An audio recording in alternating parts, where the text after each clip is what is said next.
হঠাৎ করে রাজ্যের আবার জ্বর হয়েছে আর সেই কারণে ওর মুখে একদম রুচি নেই, আর এছাড়া গরমের জন্য কিচ্ছু খেতে চাইছে না। তাই ভাবলাম ওকে আজকে একটা টমেটো স্যুপ বানিয়ে খাওয়াই।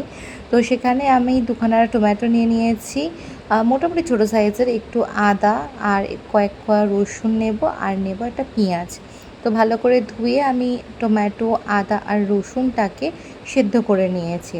এবার সেদ্ধ হয়ে গেছে যখন ভালো মতো, তখন টমেটোর স্কিনটাও ইজিলি আমরা রিমুভ করে নিতে পারবো।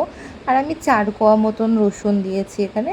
আর এই যে দেখতেই পাচ্ছ, গ্রাইন্ডারে কিন্তু আমি রসুন, আদা আর এই যে টমেটো, এটাকে আমি ভালো করে পিউরি করে নেব। আর টমেটো যে সেদ্ধ জলটা, সেটা কিন্তু এখানে আমি অল্প পরিমাণে দিলাম, বাদ বাকিটা আমি রেখে দিয়েছি। দেন ভালো করে একটা স্মুথ পেস্ট বানিয়ে নিয়েছি।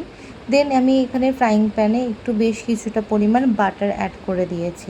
আর বাটার দিলে কিন্তু স্বাদটা আর একটু বেশি ভালো হয়, তো সেক্ষেত্রে আমি বাটারটা অ্যাড করে দিয়েছি।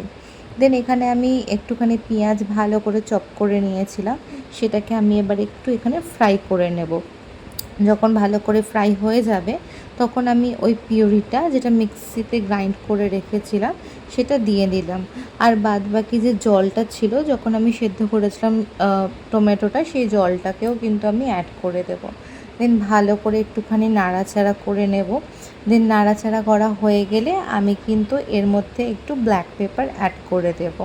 আমি আলাদা করে আর নুন দিচ্ছি না। আচ্ছা, তারপর ঢেকে একটুখানি ভালো করে ফুটিয়ে নেব।